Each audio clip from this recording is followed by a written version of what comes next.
राजस्थान के बाड़मेर में साध्वी को समाधि दी गई है। साध्वी प्रेम बाईसा को समाधि दी गई है। गांव परेऊ में साध्वी प्रेम बाईसा को समाधि दी गई है।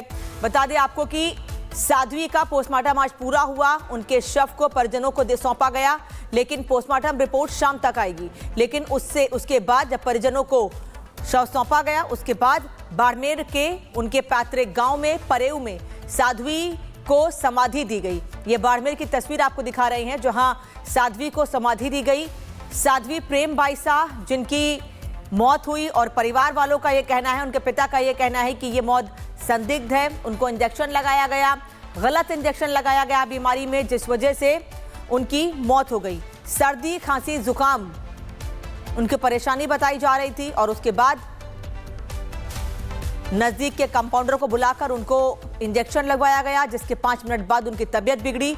शव का पोस्टमार्टम हुआ है। पोस्टमार्टम के बाद शव उनके परिवार को सौंप दिया गया और उसके बाद बाड़मेर के परेऊ गांव में, जो उनका पैतृक गांव है, वहां साध्वी प्रेम बाईसा को समाधि दी गई। गांव के लोग आसपास मौजूद, गांव के सभी लोगों ने अंतिम विदाई दी साध्वी प्रेम बाईसा को, जिनको आज बाड़मेर में राजस्थान के समाधि दी गई है। ये बाड़मेर की तस्वीर आप देख रहे हैं, जहां साध्वी प्रेम बाईसा को समाधि दी गई। राजस्थान के जोधपुर में साध्वी की मौत के बाद मची कंट्रोवर्सी थी। दरअसल जोधपुर में साध्वी प्रेम बाईसा की मौत के मुद्दे पर छींटाकशी शुरू हो गई है। ऐसा इसलिए क्योंकि उनकी मौत के करीब 4 घंटे बाद उनके सोशल मीडिया अकाउंट से एक पोस्ट किया जाता है। इस पोस्ट में न्याय की मांग की गई है। इसी के बाद उनकी मौत की गुत्थी उलझ गई है। जोधपुर में साध्वी प्रेम बाईसा की संदिग्ध मौत के बाद पिता ने कई सवाल खड़े किए। पिता ने भी कहा कि उनकी मौत हुई है, लेकिन मौत कई सवाल खड़े करती है। साध्वी प्रेम बाईसा की संदिग्ध मौत हुई है। उनके पिता का भी यह कहना है। पिता का आरोप है कि गलत इंजेक्शन से उनकी जान गई है। मौत के 4 घंटे बाद सुसाइड नोट ने चौंकाया है। इंस्टाग्राम पर कथित सुसाइड नोट पोस्ट हुआ। ब्लैकमेलिंग और मेंटल टॉर्चर का गंभीर आरोप भी लगाया गया है। वीडियो एडिट कर बदनाम करने का आरोप लगाया गया। जेल से बाहर आए आरोपी ने वीडियो वायरल किया। भारी सोशल मीडिया ट्रोलिंग से तनाव में थी साध्वी। हत्या और मौत के एंगल से तफ्तीश जारी है। बता दें कि पिछले दिनों साध्वी प्रेम बाईसा का एक वीडियो वायरल हुआ था, जिसको लेकर वो काफी परेशान थी।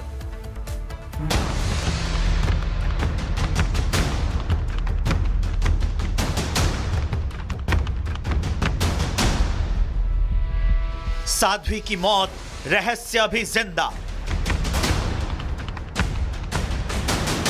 मौत के बाद पोस्ट, किसकी सोच? पिता की चुप्पी, सवालों की गूंज। राजस्थान के प्रसिद्ध साध्वी प्रेम बाईसा की अचानक हुई मौत ने न केवल उनके अनुयायियों को झकझोर दिया है, बल्कि कई ऐसे अनसुलझे सवाल छोड़ दिए हैं जो अब रहस्य बन चुके हैं। राजस्थान की जानी मानी युवा साध्वी प्रेम बाईसा के कथा वाचन और भजन के प्रोग्राम में अक्सर हजारों की भीड़ इकट्ठा होती थी, लेकिन बुधवार 28 जनवरी की शाम एकाएक कुछ ऐसा हुआ कि महज 25 साल की साध्वी प्रेम बाईसा की जोधपुर में रहस्यमयी हालत में मौत हो गई। अपनी मौत से कुछ देर पहले ही उन्हें एक इंजेक्शन लगाया गया था और इसी के बाद उनकी तबीयत कुछ ऐसी बिगड़ी कि फिर वो रिकवर ही नहीं कर सकी। आश्रम से बीमार हालत में जब लोग साध्वी को लेकर अस्पताल पहुंचे, तब तक उनकी जान जा चुकी थी। मौत के करीब 4 घंटे के बाद साध्वी प्रेम बाईसा के इंस्टाग्राम अकाउंट से एक पोस्ट हुआ, जिसने इस मामले को पूरी तरह उलझा दिया। साध्वी की आखिरी पोस्ट में अग्नि परीक्षा और न्याय जैसे शब्दों का इस्तेमाल किया गया। ये संकेत देते हैं कि वो किसी भारी मानसिक दबाव में थी, लेकिन वो दबाव किसका था? आश्रम का या परिवार का या किसी और गहरी साजिश का? सबसे बड़ा पेंच ये है कि उनकी मौत शाम करीब 5:30 बजे के आसपास हुई और इंस्टाग्राम पोस्ट ये रात करीब 9:30 बजे किया गया। ऐसे में सवाल उठता है कि क्या ये वाकई उनका सुसाइड नोट है या फिर किसी ने मामले को उलझाने के लिए उनकी मौत के बाद इसे सोशल मीडिया में पोस्ट किया है। इसका जवाब उनके पिता ने दिया। उनका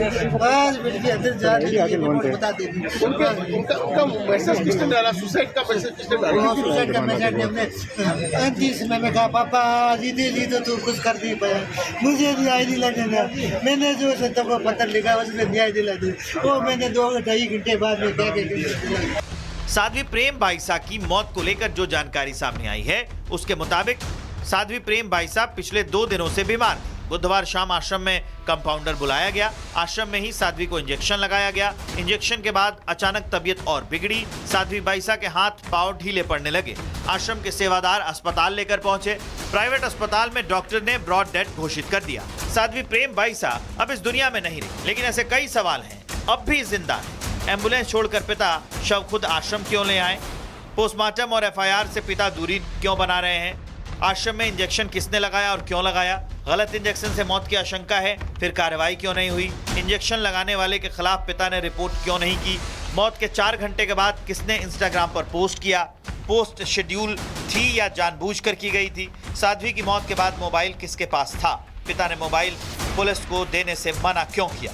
आज शाम तक साध्वी बाईसा की पोस्टमार्टम रिपोर्ट आने की उम्मीद है। मौत इंजेक्शन से हुई या साध्वी ने आत्महत्या की या फिर इसके पीछे कोई सुनियोजित साजिश है? ये कई सवाल हैं और जवाब अब पुलिस जांच पर टिके हैं।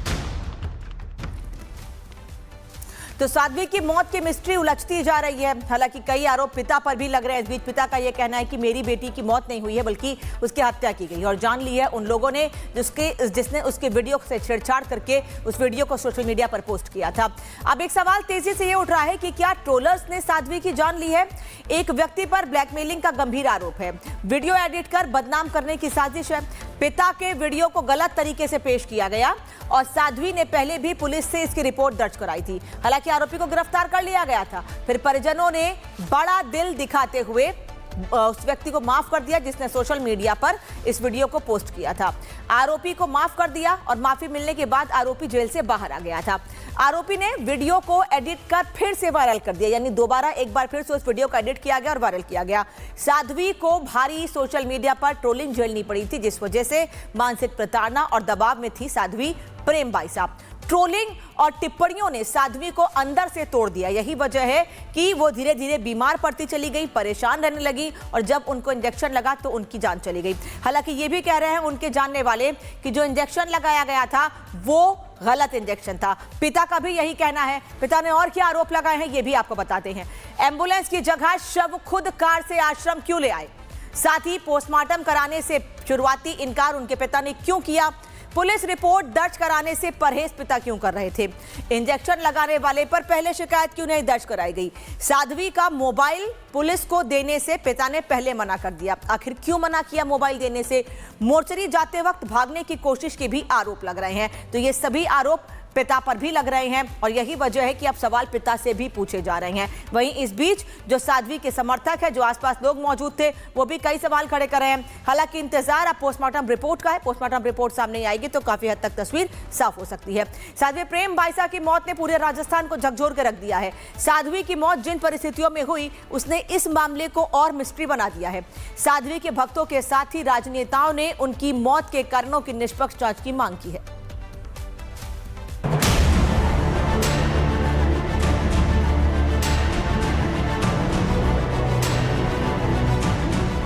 आज किसी ने मेरा वीडियो एडिट करके वायरल किया है। जब एक बेटी दुखी होती है ना, बेटी के जीवन में कोई दुख आता है, संकट आता है, तो एक पिता सबके सामने अपनी बेटी को गले लगाता है और ढाढ़स बंधवाता है कि बेटा कोई बात नहीं, चिंता मत करो, सब ठीक हो जाएगा। और पास में ही खड़े किसी व्यक्ति ने वीडियो बनाया, उसको एडिट किया, आज से 3-4 साल पहले एडिट करके हमें भेजा और धमकी दी कि 20 लाख रुपए लाओ, पैसे दो वरना वीडियो वायरल करेंगे। क्या साध्वी ब्लैकमेलरों से परेशान थी? क्या साध्वी की मौत के पीछे कोई साजिश है? क्या पैसों के लिए साध्वी को बदनाम किया जा रहा था? जोधपुर की साध्वी प्रेम बाईसा की मौत के बाद अब उनके पुराने वीडियो फिर से वायरल हो रहे हैं, जिसमें वो उन्हें ब्लैकमेल करने की साजिश का खुलासा कर रही है। इस वीडियो में बाईसा अपने साथ हुए मानसिक अत्याचार की कहानी बता रही है। साध्वी ने बताया था कि उनके वीडियो को एडिट करके कुछ लोग उन्हें परेशान करने की धमकी दे रहे थे। मामला पुलिस में भी गया था, लेकिन माफी मांगने के बाद उन्होंने आरोपियों को क्षमा कर दिया था। तो हमने जोधपुर में गोरुनाडा पुलिस थाने में रिपोर्ट दर्ज करवाई और पुलिस ने बाकायदा कार्रवाई की और उस व्यक्ति को अरेस्ट किया, जेल में डाला, कोर्ट लेके गए तो इसके परिवार वाले आए और कहा कि बच्चा है, गलती हो गई, आप माफ करो। तो हमने उसको जमानत दिलवा दी, कोई बात नहीं, गलती हो जाती है। लेकिन अब उसने मौके का फायदा उठा करके उस एडिट वीडियो को वायरल किया है। अब साध्वी की अचानक हुई मौत से उनके अनुयायी सदमे में हैं। यहाँ तक कि जोधपुर के आम लोग भी इस घटना पर सवाल उठा रहे हैं। जो प्रेम बाइसा कुछ दिनों पहले स्वस्थ थी, लेकिन मामूली खांसी बुखार और उसके बाद लगाए गए एक इंजेक्शन की वजह से उनकी मौत के दावे पर अधिकतर लोगों को विश्वास नहीं है। अब राजस्थान में आम आदमी से लेकर नेता तक इस मामले की निष्पक्ष जांच की मांग कर रहे हैं। बड़े लेवल पे जांच होनी चाहिए और सच सामने आना चाहिए। और ये सनातन की बात करने वाली सरकार के लिए डूब मरने वाली बात है कि अभी तक उन्होंने किसी तरीके की कोई जांच नहीं बैठाई और ढंग से जांच नहीं की। हाई लेवल की एक कमेटी बना करके इनको पूरी तरीके से जांच करानी चाहिए कि उनके साथ में ये हादसा किस प्रकार से हुआ। सीबीआई भी इनकी तो बिकी पड़ी है, लेकिन चलो ठीक है, इनसे तो ठीक ही है, इन वाली एजेंसी तो ठीक है। साध्वी की मौत का मामला मेरे संज्ञान में है। उनका सुसाइड नोट भी मिला, ऐसी एक जानकारी मिली है। मैं समझ सकता हूं कि कोई भी घटना किसी प्रकार की होती है तो हम तात्कालिक रूप से उसके सभी पहलुओं पर जांच के आदेश निर्देश देते हैं। दरअसल साध्वी की मौत बुधवार शाम 6 बजे के आसपास हुई थी, लेकिन उनकी मौत के बाद रात 9 बजे उनके सोशल मीडिया अकाउंट से एक पोस्ट किया गया था, जिसमें तथाकथित रूप से इस मामले पर अपना पक्ष रखा गया था। इसके अलावा उनके आश्रम के तमाम सीसीटीवी भी हटा लिए गए हैं। जोधपुर के अस्पताल ने भी अपनी रिपोर्ट में लिखा है कि साध्वी अब उनके यहाँ इलाज के लिए लाई गई, उससे पहले ही उनकी मौत हो चुकी थी। साध्वी की मौत के साथ चल रही इन्हीं कहानियों की वजह से अब जांच की मांग तेज होती जा रही है। जो भी घटनाक्रम हुआ वो काफी दुखद रहा। मारवाड़, जोधपुर वो एक अपनायत का शहर रहा है, वहाँ पे इस तरीके की घटना हो जानी ये वाकई दुखद है। परिवार को ईश्वर हिम्मत दे और निश्चित रूप से जांच होनी चाहिए। जो भी तथ्य है वो प्रदेश के सामने, सबके सामने आनी चाहिए। सवाल खड़ा किया है तो उसकी जांच होनी चाहिए कि मृत्यु का क्या कारण रहा है। कि मुझे तो अब तक यही पता था कि अस्पताल में मृत्यु हो गई, हो सकता है बीमारी से मृत्यु हो गई।